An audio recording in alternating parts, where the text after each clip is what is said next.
안녕하세요. 커피앤톡입니다. 오늘도 와주셔서 감사드리고요. 바로 사연 읽어보겠습니다. 안녕하세요.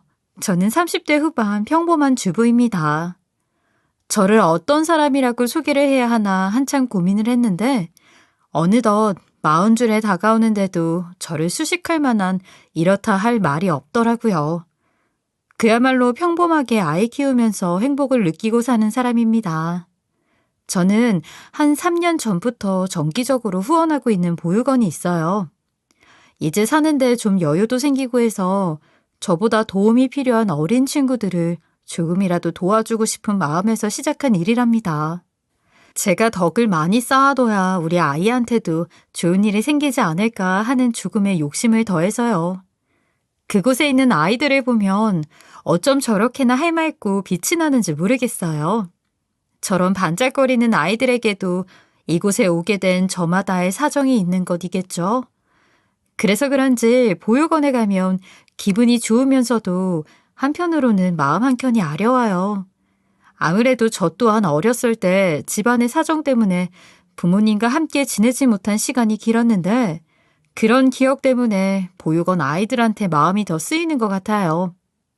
저는 태어났을 때부터 부족함 없는 집에서 여유롭게 자란 편이었어요.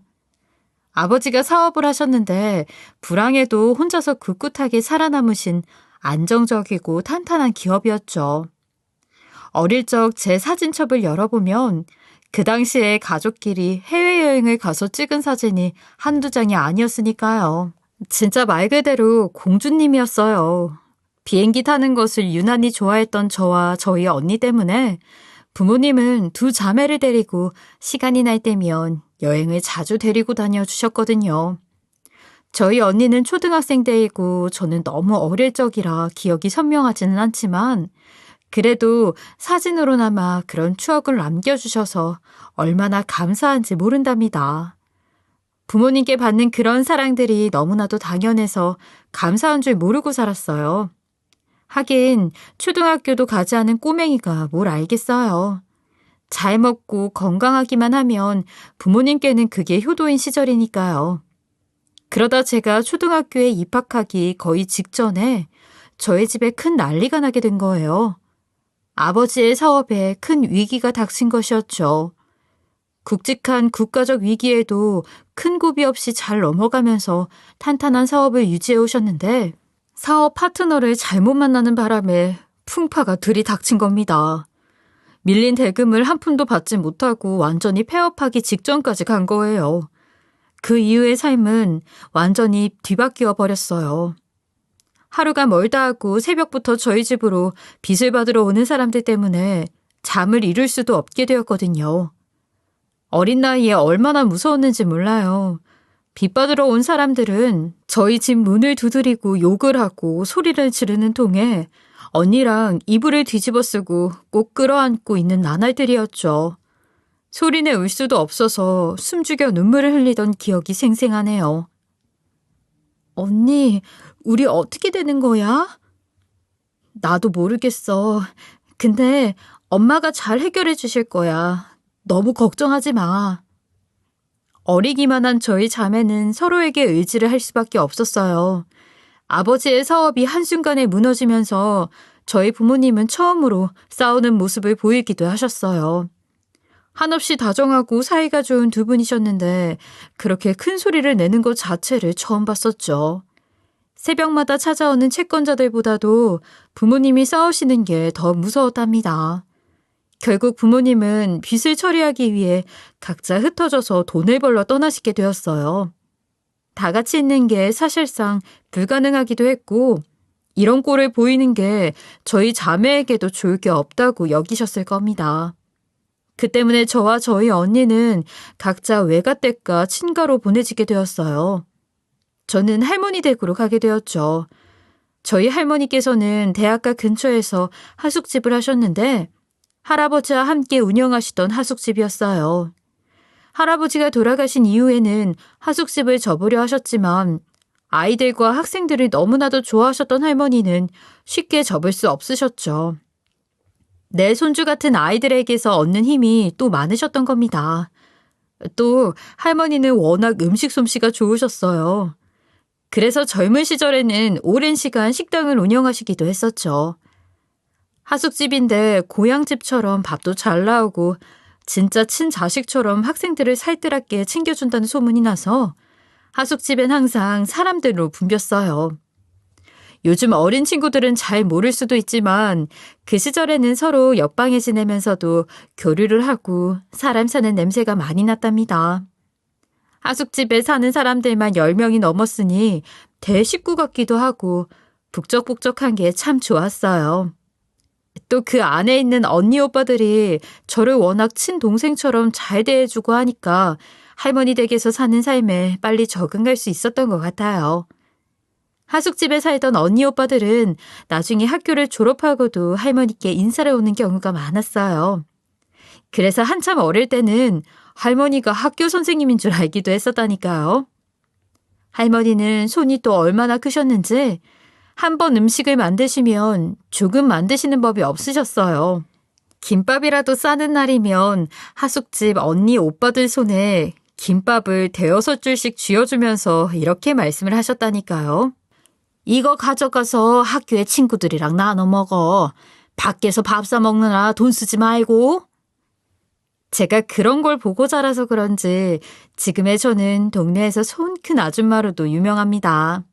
한 번 음식을 하면 남더라도 10인분은 만드는 것 같아요. 동네에 사는 친구들이랑 나눠 먹는 재미로 그렇게 많이 만드는데 그런 데서 살아가는 소소한 행복함을 느끼거든요. 그런데 할머니 댁에서 사는 게 처음부터 쉬웠던 건 아니었어요. 갑작스럽게 가족들이랑 전부 떨어져서 살아야 했고 또 확 바뀌어버린 환경 때문에 적응을 쉽게 하지는 못했었거든요. 그런 저의 불안한 마음은 야뇨증으로 이어졌었죠. 자다가 작은 소음만 들려도 빚쟁이들이 소리를 지르던 그날 밤이 생각이 나서 이불에 실내를 해버리는 일이 많았어요. 그것 때문에 할머니께 자주 혼나기도 했는데 어린아이가 그 트라우마를 혼자 이겨내기엔 너무 큰 충격이었나 봐요. 하숙집 언니 오빠들 도움으로 몇 번 할머니께 혼날 위기를 넘기는 일들도 있었어요.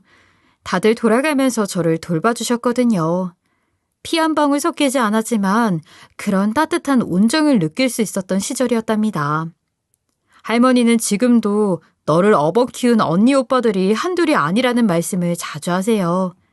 아무튼 저는 어린 시절 할머니와 하숙집 식구들 덕분에 외로움을 느끼지 못하고 잘 자랐던 것 같아요. 집안의 힘든 사정도 금방 잊을 수 있었고요. 그 중에서도 저랑 가장 긴 시간을 함께 했었던 건 삼촌이었어요. 하숙집 식구들 중에서 나이가 가장 많아서 제가 삼촌으로 부르던 분이었어요.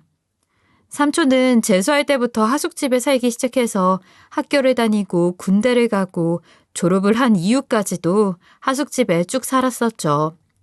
할머니는 장난스레 제발 나가서 지내라고 해도 장가 갈 때까지 여기 붙어 있을 거라고 하는 넉살 좋은 큰오빠 같은 분이었어요. 언니 오빠들 사이에서는 큰형님으로 불리고 저에게는 삼촌으로 불리면서 저희 집에서 가장 오랜 시간을 함께한 분이었답니다. 진짜 친오빠처럼 저한테 짓궂은 장난도 많이 치지만 아르바이트에서 월급이라도 받아오면 저 먹으라고 과자를 한 꾸러미 사다 주는 그런 정 많은 왕 오빠였어요. 어릴 때 이불에 실내를 하고 할머니께 혼날까봐 이불을 들고 밖으로 도망을 나간 적이 있었거든요. 그때 삼촌이 이불을 대신 빨아줘서 위기를 넘기기도 했었답니다. 이 이후로 저를 오줌 싸개라고 놀려서 문제긴 했지만요. 그 정도로 저희는 참 친했어요. 한참 예민하던 중학교 시절에도 삼촌이랑은 속내를 털어놓으면서 이런저런 이야기들을 많이 할 수 있었거든요. 전공이 심리학과였던 삼촌은 다른 사람 이야기를 참 잘 들어주었거든요. 삼촌은 저희 집 사정 이야기를 들으면서 자기도 어릴 적에 부모님이랑 떨어져 살았던 이야기를 해주면서 제게 힘이 되어주었답니다. 나도 한 10살이었나? 그쯤에 집에 물난리가 나서 외삼촌 댁에 얹혀서 살았었거든. 근데 우리 외삼촌이 성질머리가 보통이 아니셨어. 그때 얼마나 벌벌 떨면서 지냈는지 모른다니까. 삼촌도 그랬어? 혼자서 안 무서웠어? 무서운데 어린애가 뭘 어떡하겠어. 그냥 꾹 참고 지냈지. 나 같은 좋은 삼촌 하나 있었으면 하는 생각 참 많이 했었지. 뭐야, 결국 또 자기 자랑인 거야? 그런 너스레를 잘 떠는 사람이었죠. 삼촌 덕분에 심각한 고민들도 한번 웃으면서 넘기는 방법을 배울 수 있었어요. 그렇게 시간은 흘러서 저는 고등학생이 되었어요. 그때까지도 할머니 댁에서 지내고 있었죠. 엄마는 구미의 공단에서 일을 하고 계셔서 분기별로 1년에 한 두어 번 보는 게 전부였고, 언니와는 방학 때나 한 번씩 보면서 지냈어요. 아빠는 일을 하러 중동에 나가셨기에 못 만나도 좋은 일 다치지만 않으셨으면 하는 마음으로 살고 있었어요. 무소식이 희소식이라는 말은 저희 가족을 두고 하는 말이었죠.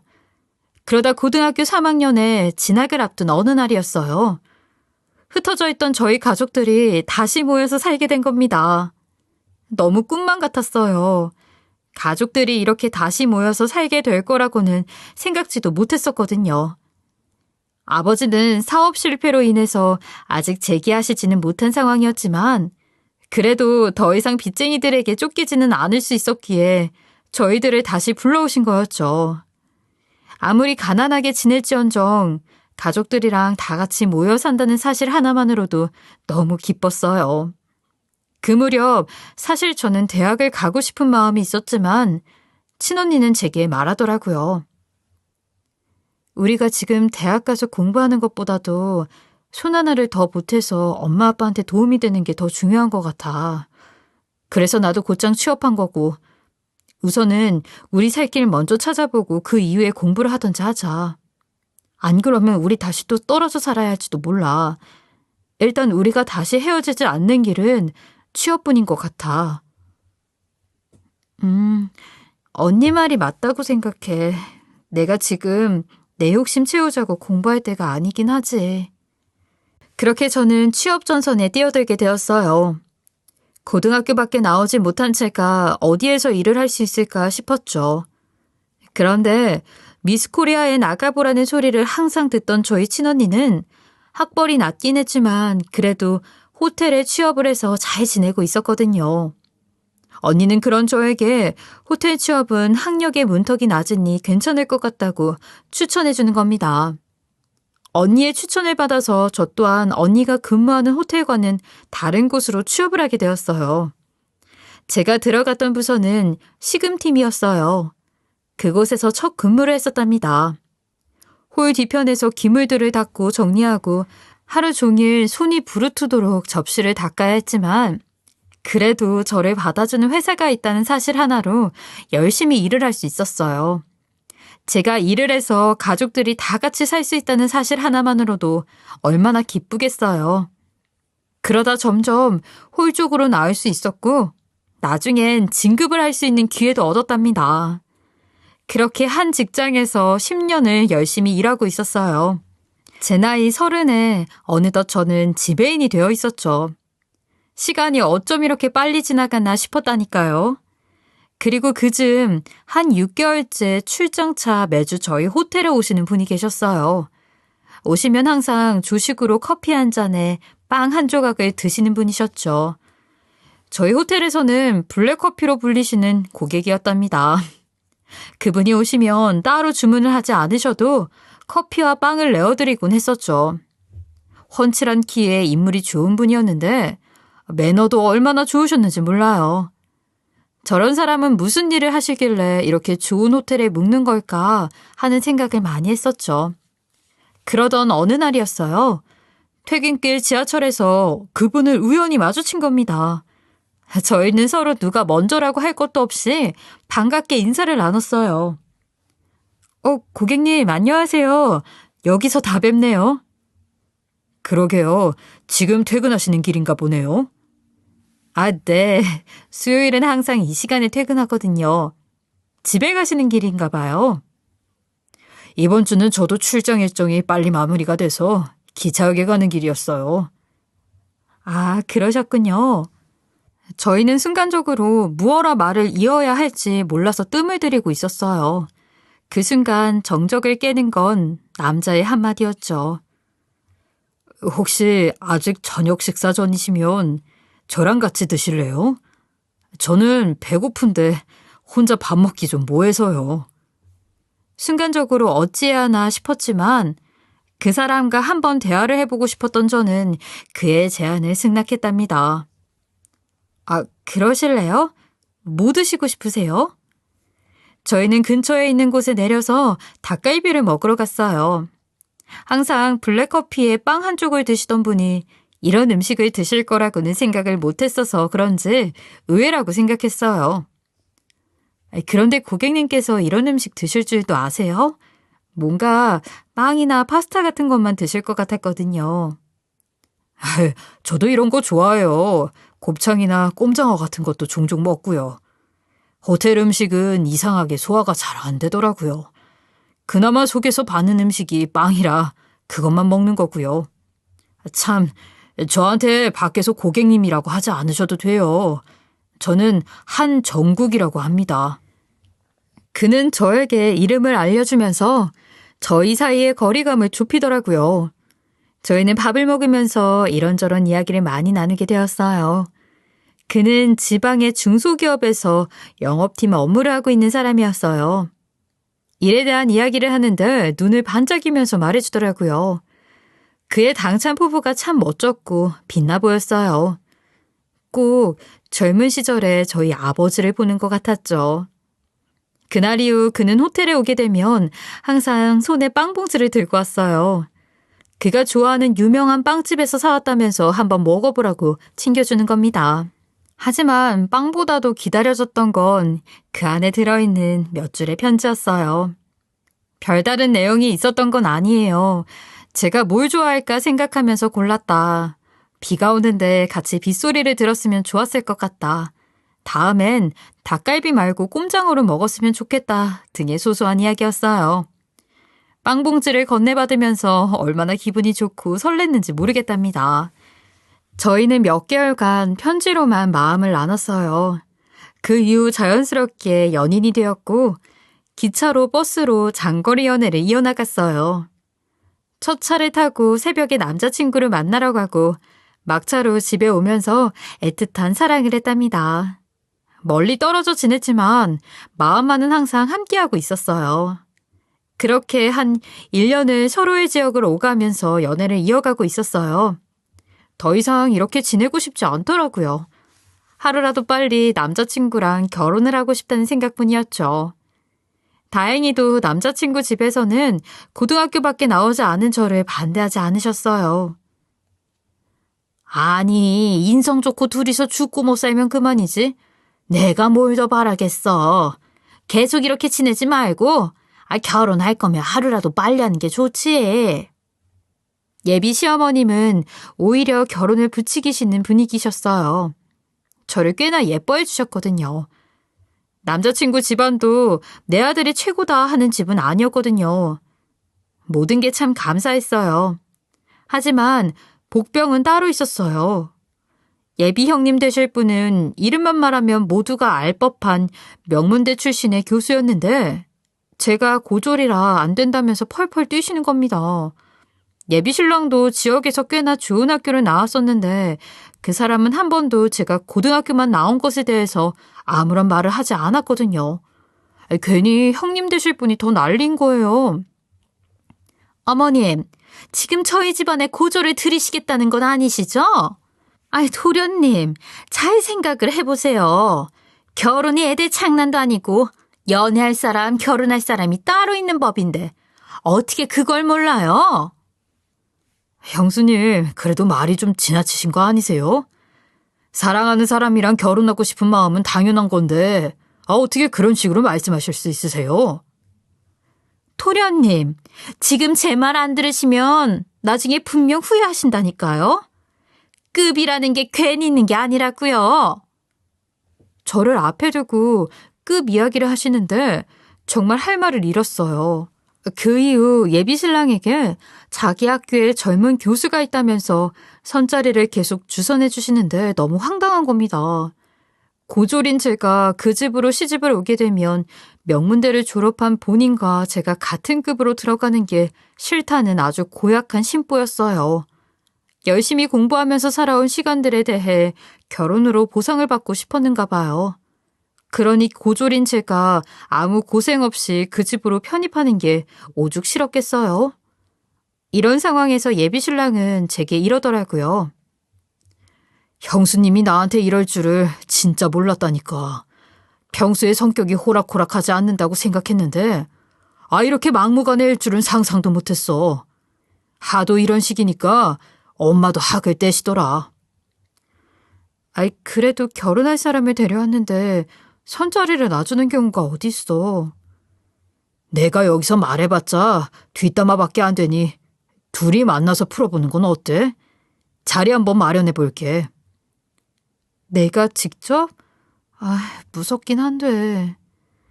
둘이서 얼굴 보고 마주 앉아서 이야기를 나눈다고 생각만 해도 등골이 서늘해지는 기분이었죠. 하지만 도망 다닐 수만도 없는 노릇이었던 저는 예비 형님을 만나기로 했어요. 아니나 다를까 둘이서 만나니 다 같이 있을 때보다도 더 보통이 아닌 겁니다. 아니, 아가씨도 생각을 한번 해봐요. 나는 죽어라 공부해서 대학까지 갔고 대학원은 또 땅 파서 가는 거 아니잖아? 생돈 써가면서 10년을 넘게 공부해서 교수하고 있는 건데 어떻게 같은 집안에서 고졸이랑 지낼 수 있겠어요? 이 집의 맏며느리로서 이건 절대 용납할 수 없어요. 내 입장도 한번 생각을 해봐요. 그래도 정국 씨도 정국 씨 어머님도 다 저를 품어주셨는데 어떻게 형님만 이러실 수가 있으세요? 제가 마음에 안 들 수 있지만 그래도 좋게 봐주시면 안 될까요? 콩 심은 데 콩 난다라는 말 알죠? 태어나는 자식은 무조건 부모 머리 닮아요. 집안이 특출난 것도 아니고 외모가 봐줄 만한 것도 아니고 공부 쪽은 이미 글러먹은 건 본인이 더 잘할 테고요. 보아하니 딴 따라도 못 시킬 것 같은데 이 집에서 그쪽 받아줘야 할 이유가 딱히 없지 않나요? 그렇긴 하지만 결혼하는 사람들이 괜히 조건 맞춰가면서 사람 만나는 거 아니에요. 다 그럴 만한 이유가 있는 거라니까. 도련님도 살다 보면 그때 내 말을 들었어야 하는데 싶을 거예요. 아가씨도 마찬가지고. 다른 조건 맞는 사람 찾아봐요. 어머님이 마음이 여리셔서 이런 말씀 못하세요? 그래서 내가 대신 하는 거고. 제가 그렇게 마음에 들지 않으세요? 솔직히 고졸 주제에 어디서 감히 이런 집에 들어올 생각을 하는 건지 모르겠어요. 결혼이라는 게 식장 들어갈 때까지 절대 할 수가 없는 노릇이고 저는 끝까지 도련님한테 다른 선자리 놔줄 거예요. 괜한 오기 부리지 말아요. 제가 할 말은 이게 전부예요. 더 험한 꼴 보기 전에 관둬요. 아니, 1초도 쉬지 않고 저를 있는 힘껏 깎아내리는 통에 정신이 혼미해지는 기분이었어요. 제가 고졸이기는 해도 제 밥벌이는 잘하고 있었고 꿀릴 건 전혀 없었는데 예비 형님의 생각은 전혀 아니었죠. 잘 풀어보려고 나온 자리였지만 풀어보기는커녕 엉킨 실타래를 더 엉망으로 만들기만 할 뿐이었답니다. 예비 형님은 자리를 떠나고 저는 그녀가 떠난 자리에서 허탈한 마음을 안고 멍하니 앉아 있었어요. 그러다 앞 테이블에 앉아있는 남자와 눈이 마주쳤는데 저를 향해서 저벅저벅 걸어오는 겁니다. 그러더니 저에게 이러는 거예요. 오줌 싸게 맞지? 저는 너무 놀라서 남자의 얼굴을 뚫어져라 쳐다봤어요. 남자는 하숙집에서 저와 가장 친했던 삼촌이었던 거예요. 얼마나 놀랐나 몰라요. 고등학교 때 가족들이 갑작스럽게 모여 살게 되면서 저는 할머니 집을 떠나게 되었고 그 이후 삼촌과는 만날 일이 아예 없었거든요. 종종 삼촌은 어떻게 살고 있을지 궁금하다고 생각했는데 이렇게 여기서 다시 만나게 되었더라고요. 저는 너무 반가운 마음에 손을 붙잡고 이런저런 이야기를 나눴어요. 이야, 내가 살다 보니까 오줌 싸개였던 네가 30이 넘는 걸 다 보게 되네. 너는 얼굴이 진짜 그대로다. 여전히 못생겼어. 으이그, 너스레 떠는 거 보니까 삼촌도 여전하다. 아, 근데 어떻게 여기서 다시 만나게 된 거야? 세상 참 좁다니까. 일 때문에 여기 왔다가 커피 한잔하면서 쉬고 있었어. 너 그때 이불에 오줌 싸고 할머니한테 혼날까봐 새벽에 이불 들고 도망가던 거 나랑 딱 마주쳤던 거 기억하지? 설마 요즘은 안 그러겠지? 아유, 삼촌. 내가 지금 몇 살인데 아직도 이불에 오줌 싸겠어. 못 살아, 진짜. 그래, 지금까지 그러면 안 되겠지. 내가 네 오줌 싼 이불 빨아준 것만 해도 한 3번은 될 거야. 그치? 삼촌, 제발 그런 건 잊어주면 안 될까? 나이가 들었어도 장난기 많고 동생 놀리는 거 좋아하는 건 여전하더라고요. 학생이던 그때도 인상이 참 좋았는데 삼촌은 나이가 들어서도 여전히 푸근한 인상이었어요. 피 한 방울 섞이지 않은 남이었지만 삼촌을 보는 순간 오늘 이곳에 있었던 일이 생각나서 순간 울컥하더라고요. 하지만 오랜만에 만나서 갑자기 눈물 흘리는 모습을 보이고 싶지 않았던 저는 허벅지를 찌르면서 눈물을 참았어요. 삼촌은 이런 제게 말하더라고요. 엄마 보고 싶어서 맨날 울고 짜고 하던 꼬맹이가 언제 이렇게 컸는지 몰라. 잘 큰 거 보니까 너무 좋다 내 동생. 이렇게 만난 것도 참 인연이다 우리. 번호나 좀 알려줘 봐봐. 제가 눈물이 터질 것 같은 표정을 봤는지 애써 말을 돌리면서 번호를 물어보더라고요. 저희는 그 자리에서 번호 교환을 했고 종종 연락하면서 지내자는 인사로 헤어졌어요. 그리고 몇 개월 뒤 저는 남자친구와 결혼을 하게 되었어요. 남자친구가 강력하게 결혼을 밀어붙였기 때문에 가능한 일이었어요. 저희가 장거리 연애를 하고 있었다 보니 하객들도 부담을 느낄 것 같아서 조촐하게 가족들만 모시고 식을 진행하게 되었죠. 남편 또한 결혼식의 허례허식보다는 차라리 그 돈으로 신혼여행을 좀 더 좋은 곳으로 가자고 하더라고요. 저희는 하나부터 10까지 생각들이 참 잘 맞았어요. 모든 게 완벽했던 제 결혼식이었어요. 단 하나만 빼고요. 경사스러운 날마저 형님은 안 입고 온 태도로 일관했답니다. 그날도 다리를 꼬고 앉아서 핸드폰만 쳐다보고 있는 거예요. 자기 딸이 옆에서 쳐다보고 있었는데 애가 뭘 보고 배울까 싶었죠. 많이 배우는 것도 중요하지만 그 전에 사람이 먼저 되는 게 중요하다는 생각을 속으로 했어요. 시아버님은 집에 새로운 식구가 들어왔다면서 저희를 앉혀놓고 이런저런 이야기들을 이어가셨어요. 우리 집에 이렇게 새 식구가 들어왔으니 주님의 축복 아래 아버지로서 한마디 하자면 두 사람이 서로를 믿고 따라줘야 한다는 거야. 잘 알겠지? 네, 아버님 명심하겠습니다. 아버지, 물론이죠. 제가 이 사람한테 배울 게 많아요. 그래서 결혼한 거고요. 정말 배울 게 많은 게 확실해요? 나는 정말 궁금해서 그래요. 그나저나 아버님, 나중에 재산 물려주실 때 학벌 좋은 손자한테 몰아서 주는 거 어때요? 이런 건 경쟁이 붙어야 다들 정신 바짝 차리고 눈에 불 붙여서 공부하거든요. 안 그래, 동서? 동서도 얼른 애부터 낳아. 자식으로나마 학벌 콤플렉스 풀어야지. 저희 안 그래도 아이부터 가질 생각이었어요.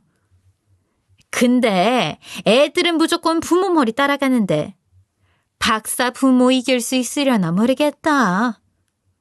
그 오만함이 가득한 말투에 오만 정이 다 떨어졌다니까요. 고졸인 제 머리로는 박사까지 나온 본인을 절대 따라올 수 없다는 그 오만 방자함에 정말 학을 뗐어요.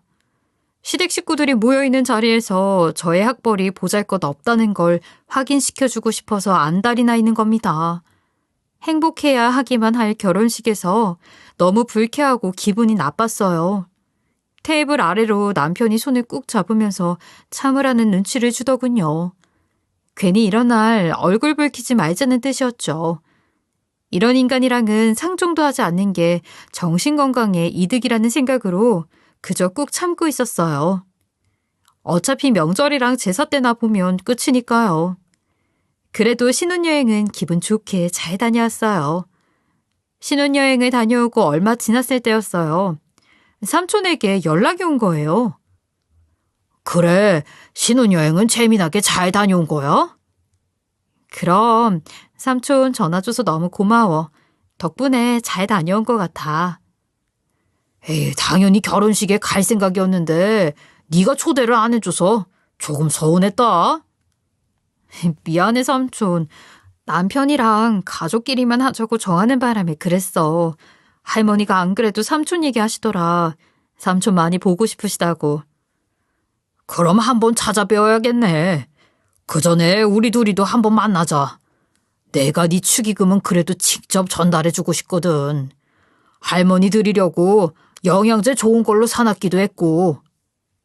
삼촌한테 그 돈을 받아도 되는 건가 싶어.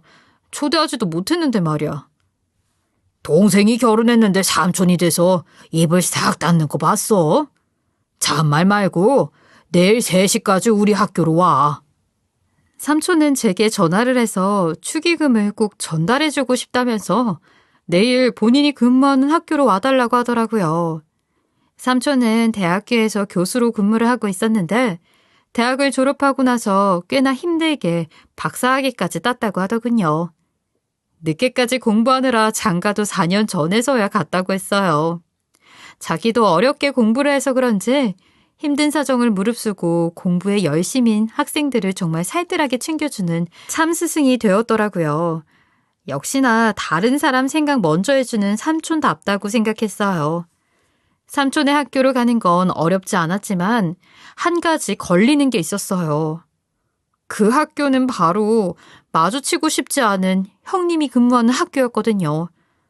어차피 학교가 넓어서 만날 일은 없었지만 그래도 행여라도 마주쳤다가 삼촌이랑 있는데 또 고졸이니 뭐니 하면서 사람을 개망신 줄 걸 생각하면 벌써부터 등에서 식은땀이 쭉 나는 거예요. 볼일만 보고 후딱 나올 생각이었죠. 삼촌은 약속 시간을 3번이나 재차 말하면서 절대 늦으면 안 된다고 했어요. 아무래도 학교에서 일하는 사람이다 보니까 다음 수업 때문에 그런 것 같았죠. 장난기 많은 삼촌이었지만 일할 때만큼은 철저하구나 하고 생각했어요. 그렇게 미리 알려준 교수실로 향해 가고 있는데 문 앞에 보니 삼촌의 직함이 학과장인 겁니다. 저한테는 그냥 대학에서 어린 친구들 가르치는 일을 한다고 했었는데 겸양을 떤 것이었죠. 저랑 같이 하숙집에 살 때도 그랬어요. 가진 것만큼 남들한테 드러내지 않고 항상 겸손한 사람이었거든요. 역시나 사람 성향은 잘 변하지 않는구나 싶으면서도 얼마나 노력해서 저 자리까지 갔을지 그 힘든 시간들이 눈에 선하게 보이는 것 같아서 너무 멋지다는 생각이 들었어요. 삼촌 뭐야. 애들 가르친다고 해서 그냥 교수인 줄 알았더니 완전 대장이었구만. 여기가 무슨 애들 골목대장 찾는 것도 아니고 무슨 대장이야. 그냥 남들 하기 싫은 뒤치다꺼리까지 하는 거지. 삼촌 참 겸손하기도 하다. 하긴 삼촌은 학교 다닐 때도 원래 그랬어. 장학금 받고서도 운이 좋아서 그런 거라고 했던 거 나 지금도 생각나. 새벽까지 공부하는 거 뻔히 다 아는데. 장학금 받은 게 어디 쉬운 일도 아니잖아. 아이고, 옛날 얘기는 잠시 넣어두시고 오늘 내가 너한테 특별히 미션을 줄 게 있어. 그러더니 삼촌은 제게 갑자기 미션을 주겠다고 하는 거예요. 너무 뜬금없어서 저는 물었죠. 무슨 미션? 갑자기 그게 무슨 말이야? 거기 테이블 앞에 꽃다발 보이지? 그게 오늘 네 미션이야. 저는 너무 의아했어요. 삼촌 알아듣게 이야기해줘. 저걸로 뭘 어떻게 해야 하는 건데? 조금 있으면 교수 승진 행사가 있는데 내가 그래도 나름 학과장이라고 임명장 수여식을 해야 하거든. 이따 내가 마지막으로 임명장을 주는 사람한테 이 꽃다발을 전달해 주기만 하면 돼. 쉽지? 아이, 누군데 내가 꽃다발을 전해줘야 해? 아주 중요한 사람이지. 꼭 너한테 부탁하고 싶어서 이 시간에 맞춰서 부른 거야. 아이, 그래. 누군지는 몰라도 삼촌이 엄청 아끼시는 분이신가 보네. 내가 특별히 미션 수행해주고 갈게. 참, 그리고 꽃다발을 받은 사람 앞에서 나한테 삼촌 밥 먹으러 가자 하고 들리게 말을 해줘. 삼촌의 뜬금포 같은 말에 저는 웃음이 터졌어요. 아, 삼촌, 그게 다 뭐야. 아유, 알겠어. 분부대로 하겠습니다. 근데 예전이나 지금이나 엉뚱한 건 진짜 똑같다. 스스로 생각해도 그렇지 않아?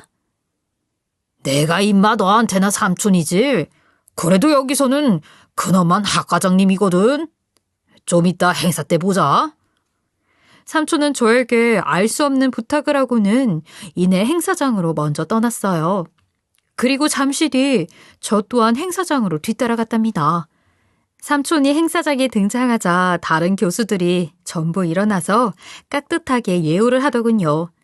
삼촌이 정말 다른 사람 같아 보였어요. 여러 교수들이 학과장인 삼촌한테 잘 보이고 싶어서 꼬리를 흔들고 아양을 떠는데 달라 보이더라니까요. 그럼에도 불구하고 저렇게 겸손한 게 대단해 보였죠. 저한테는 그냥 큰 오빠이고 삼촌인 사람이 그래도 넥타이 메고 앉아있는 걸 보니 폼이 나더군요. 그때 삼촌에게 알랑방구 끼는 사람이 하나 보이는데 낯이 익는 겁니다. 바로 형님이었거든요. 저는 형님한테 제가 여기 온 것을 들키기라도 할까봐 재빠르게 몸을 숨겼어요. 순간 얼마나 놀랐는지 몰라요. 자리에 앉아서 훈화 말씀이 이어지고 얼마 지나지 않아서 임명장 수여식이 시작되더군요. 저는 삼촌이 부탁한 미션을 후딱 처리할 생각뿐이었어요. 삼촌이 부탁한 일이라 어쩔 수 없이 하는 거지만 행여나 형님을 다시 마주칠까봐 속으로는 전전긍긍하고 있었거든요. 그리고 대망의 마지막 수여식이 돌아왔어요. 삼촌이 말한 타이밍이었죠. 그런데 눈앞에 믿을 수 없는 일이 일어났어요. 마지막 수여자는 다른 사람이 아니라 그 망할 형님인 겁니다. 저는 순간 눈앞이 깜깜한 기분이 들었죠. 저를 보면 분명히 또 고졸이 어쩌고 학벌이 어쩌고 하면서 기를 죽일 게 분명했으니까요. 순간적으로 그냥 꽃다발을 들고 도망을 갈까 하는 생각을 했는데 삼촌이 객석에 앉아있는 저를 보더니 지금이 타이밍이라고 눈짓을 하는 겁니다. 저는 울며 겨자 먹는 심정으로 무대에 올라가 꽃다발을 전했어요. 그랬더니 형님이라는 인간이 놀란 눈을 하더니 이내 저에게 이렇게 속삭이는 겁니다. 가방끈 짧은 년이 여기가 어디라고 와 감히? 날 개망신 주려고 한장했어. 당장 내려가지 못해? 그때 삼촌의 얼굴을 봤는데 이 이야기를 전부 듣고 있는 겁니다. 어떡하지 싶어서 눈을 돌리려는데 삼촌은 제게 갑자기 잘했어 라는 의미로 윙크를 하더군요. 맞아요. 삼촌은 그 사람이 제 형님인 걸 알고 일부러 꽃다발을 전해주라고 시킨 것이었어요. 삼촌 밥 먹으러 가자 하는 말도 형님 들으라고 일부러 계획을 한 것이었죠. 학과장인 자신의 위치를 이용해서 저를 형님으로부터 지켜주고 싶었던 삼촌의 마음이었던 겁니다. 엄마가 보고 싶어서 울던 아기 때에도 이불에 오줌을 싸고 할머니께 혼날까봐 어두컴컴한 집안을 헤매던 때에도 결혼하고 저를 못살게 구는 형님 때문에 머리를 싸매고 있을 때에도 삼촌은 저한테 키다리 아저씨처럼 나타나서 저를 든든하게 지원해주는 구세주 같았어요. 순간 삼촌의 모든 계획을 알게 되고 나서 눈물이 핑 돌더군요. 그런데 삼촌은 형님과 저의 관계를 어떻게 알고 있는 건지 의문이었어요. 근데 일단은 그게 중요한 게 아니었어요. 아직도 상황 파악이 안 된 형님은 저한테 계속 낮게 속삭이는 겁니다. 감히 여기에 발을 들일 생각을 해? 목소리 낮추고 당장 나가? 어이가 없으려니까.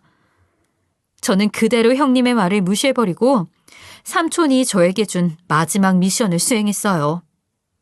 삼촌, 같이 밥 먹자. 형님은 그대로 얼어붙어서 벙찐 표정을 하는 거예요. 순간 그 표정에 웃음이 터질 뻔했는데 우리의 미션 수행을 위해서 꾹 참았답니다. 여기서 더 웃긴 건 삼촌도 아예 모른 척을 하고 저에게 형님에게 말을 하는 거예요. 아, 박윤희 교수, 우리 은정이랑 두 분이 아는 사이예요? 아, 네, 학과장님. 저희 동서입니다. 그런데 학과장님이 저희 동서는 어떻게... 삼촌? 동서한테 삼촌이 있었어? 아, 그게 제가 친삼촌은 아니고 우리 은정이 어릴 적부터 봐온 친한 삼촌이에요. 제가 이 녀석 받아쓰기 하던 때부터 봐왔으니까 거의 친삼촌이라고 봐도 되겠지, 은정아? 그치. 삼촌이 진짜 내 어릴 적은 다 봤으니까. 사실 박윤희 교수랑 우리 은정이랑 형님 동서 관계인 건 알고 있었어요. 몇 달 전 비가 대차게 오던 날 학교 근처 사거리 카페에서 둘이 만났었죠. 박윤희 교수 뒤편에 제가 앉아 있었는데 그때 두 분이서 얘기하는 걸 봤거든요. 드디어 미스터리가 풀렸어요. 삼촌은 저를 우연히 만났던 그날 저와 형님이 하던 이야기를 모두 듣고 있었고 두고두고 갚아줘야겠다고 생각을 하고 있었던 겁니다. 삼촌의 말에 형님은 당황을 하더니 눈 밑까지 파르르 떨고 있더라고요. 삼촌, 그날 전부 보고 듣고 있었구나. 맞아. 이분이 내가 고졸이라고 반대했던 그 형님이셔. 형님은 제게 조용히 하라는 눈빛을 주는 겁니다. 상황이 이렇게 됐는데도 정신을 못 차리는 모양이었어요. 그래서 저는 이제라도 정신을 똑바로 차리라는 뜻으로 한마디 했어요. 형님, 벼가 익을수록 고개를 숙여야 하는데 그렇지 못하면 절대 더 높은 자리로 올라갈 수가 없어요. 아무리 많이 배우면 뭐예요. 제일 중요한 걸 모르는데. 그러자 형님은 다급한 목소리로 삼촌에게 말하는 거예요. 학과장님, 정말 죄송합니다. 제가 동서한테 한 말은 그런 뜻이 아니었고 이걸로 제 진급에 문제가 생기는 건 아니겠죠? 정말 죄송합니다. 두 분이 아는 사이인 줄 알았더라면 그러지 않았을 텐데요. 박윤희 교수, 지금 그게 중요한 게 아닌데 아직도 잘 모르나 봐요. 은정이가 나랑 친한 사이인 걸 알면 그러지 않아야 하는 게 아니라 은정이가 누구랑 친하던 아무 상관없이 원래 그런 행동을 하면 안 되는 겁니다. 배울 만큼 배우고 아실 만큼 아시는 분이 어떻게 그러시나 모르겠네요.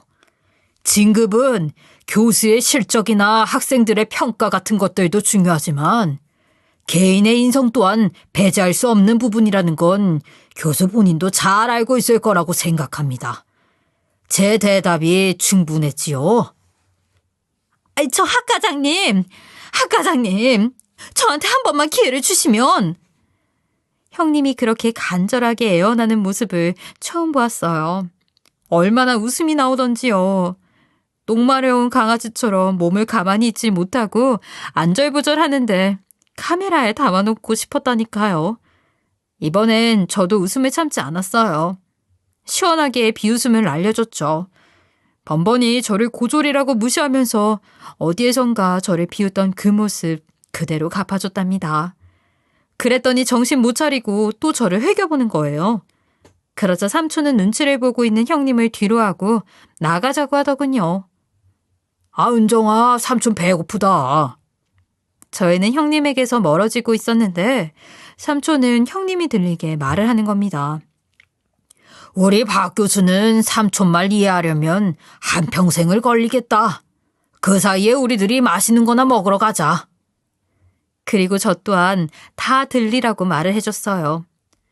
삼촌 다 들리겠다. 제대로 못 배워서 그래. 앞으로 무슨 일 있으면 삼촌한테 바로 말해. 오늘보다 더 크게 혼내줄 테니까. 알았지, 내 동생? 얼마나 통쾌했는지 모르겠다니까요. 그동안의 소가리를 한 번에 날려버릴 수 있었어요. 저는 오늘 있었던 일들을 남편에게 전부 말했어요. 남편은 박장대소를 하고 웃더라고요. 아, 진짜 그런 일이 있었어? 형수 표정 안 봐도 정말 비디오다. 당신한테 그런 귀인이 있는 줄은 몰랐는데 다음에 내가 식사라도 한번 대접해야겠어. 우리 여보 기 좀 폈겠는데? 말도 마. 그리고 삼촌이 축의는 또 얼마나 많이 해주셨는지 알아? 안 그래도 삼촌이 다음 주에 자기 집에 한번 놀러 오라고 하더라고. 사모님이 맛있는 거 해주신대. 이야, 요즘 같은 각박한 세상에 그런 대인배가 다 있으시구나. 너무 좋지. 남편이랑 그날 있던 일을 얘기하면서 한참 동안 배를 잡고 웃었네요. 그리고 더 대단한 건 그 이후로 형님의 태도가 변했다는 거였어요. 형님은 그냥 충격이 컸는지 제 앞에서 말을 가려하기 시작한 겁니다. 원래 같았으면 고졸이 학력이 어쩌고 저쩌고 하면서 사람 속을 박박 긁고 있을 양반이 그런 말을 하지 않더군요. 드디어 사람이 되어가나 싶었어요. 그리고 한 번은 저한테 그러더군요. 저 동서, 내가 염치가 없는 건 알고 있는데 그래도 혹시나 해서 하는 말인데 학 과장님이랑 자리 한번 마련해주면 안 될까? 그리고 학 과장님한테 나에 대해 좋게 얘기 좀 해줄 수 있나 싶은데 어려운 부탁인 거 아는데 그래도 부탁할 곳이 동서밖에 없네. 어떻게 안 될까? 저는 그 말을 듣고 코웃음을 치면서 말했어요. 아니 그렇게 좋은 학벌로 왜 저한테 그런 아쉬운 소리를 하시는 거예요? 형님 졸업장 좋은 거 가지고 계시잖아요. 저한테 이러지 마시고 좋은 수업으로 승부 보시는 게 빠르실 겁니다. 속으로 부글부글하고 있는 그 얼굴을 보는 재미로 살았어요. 얼마나 짜릿한지 겪어보지 않은 사람은 절대 알 수 없다니까요. 속으로는 너무 열받았지만 제 눈치 보느라 화도 못 내고요. 그 이후로도 저한테 대접이라도 하듯이 명절마다 한우며 전복 같은 좋은 선물을 보내오더라고요. 덕분에 남편이랑 둘이서 맛있게 포식했네요. 삼촌 덕분에 완전히 전세가 역전된 나날들을 보낼 수 있었답니다. 기분도 좋고 컨디션도 좋아서 그런지 저는 얼마 지나지 않아서 임신을 할 수 있었어요. 삼촌과 삼촌의 사모님은 제게 임산부한테 좋다는 것을 어찌나 바리바리 챙겨주셨는지 몰라요. 덕분에 건강한 아이도 출산할 수 있었죠. 지금은 시간이 흘러서 이제 곧 제 아이가 초등학교에 들어가게 되었어요. 자랑은 아니지만 제 아이는 5살 때부터 영재 소리 들으면서 지금 영재 교육원에 다니고 있거든요. 형님이 이 소식을 듣고 얼마나 배 아파했는지 몰라요.